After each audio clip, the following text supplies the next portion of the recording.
I quit coffee, cold turkey. To this day, this had to be the toughest decision I had to make when it comes to health. And so far, I have made quite a few. From my childhood years, it had a special place in my heart with that seductive aroma of freshly brewed coffee in the streets of Rio. Fast forward a few years and I had become a devoted coffee drinker for around 14 years.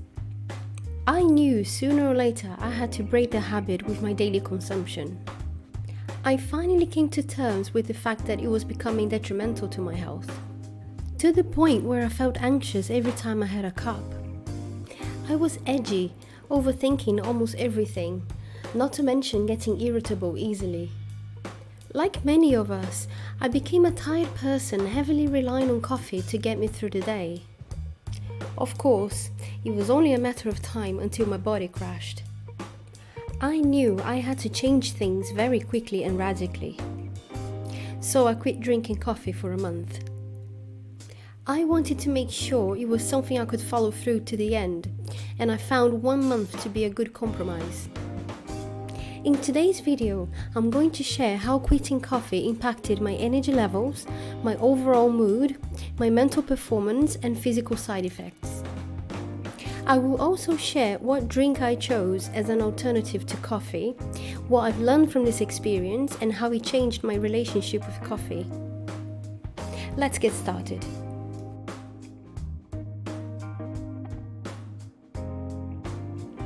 I wanted to switch to a mild, healthy alternative to coffee, and matcha tea seemed like a great option.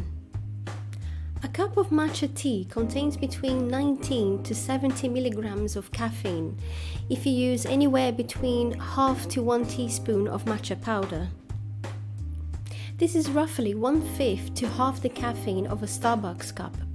Yes, I was still getting caffeine in my system, but the beauty of matcha tea is that it's also high in L-theanine.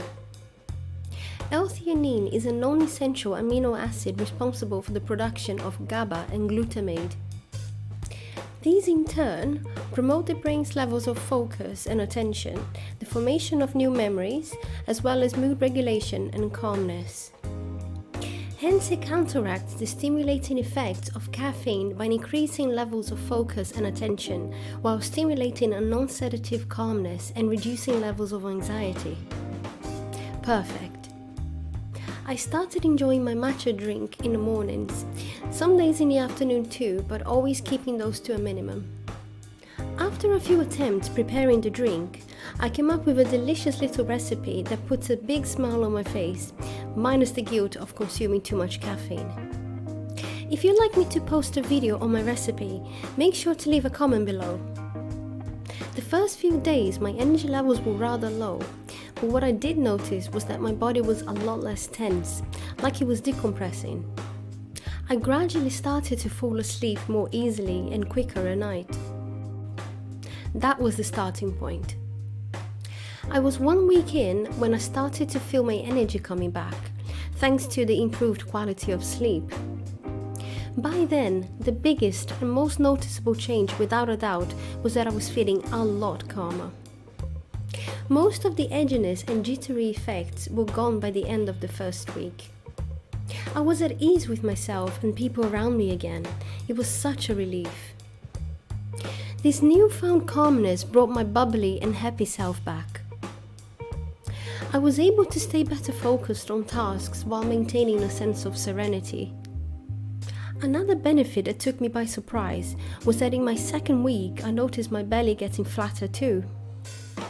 Matcha is known for its weight loss properties, and I had only made a connection to that later on, as this was not what I originally intended to consume matcha for. I have an explanation that made sense to me. Weight loss goes way beyond eating a healthy diet and exercising. We need a healthier lifestyle to go with it. This includes keeping stress at bay and getting a good quality sleep. I can definitely say that drinking matcha tea helped reduce my stress levels, and as I said earlier, it improved the quality of sleep. This could also be attributed to the incredible antioxidant levels found in the leaves. This explains some of the amazing health benefits it has to offer, weight loss being one of them. The crazy thing was, not only most of the benefits I experienced within the first 2 weeks, but I did not miss coffee. It was easy to keep going the entire time. This change was so easy to integrate that I totally forgot I quit coffee at times. I was so happy with the progress I was making that I knew this was going to be a long-term adjustment. Will I stop drinking coffee altogether, you might ask? No.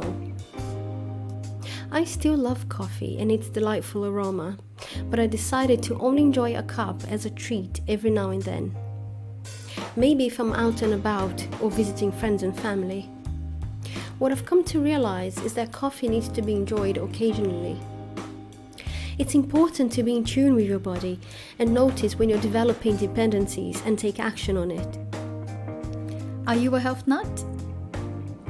Join the Health Nut Hour today, subscribe to my channel and click on the bell notification, and I'll keep you updated on future videos. See you in the next one.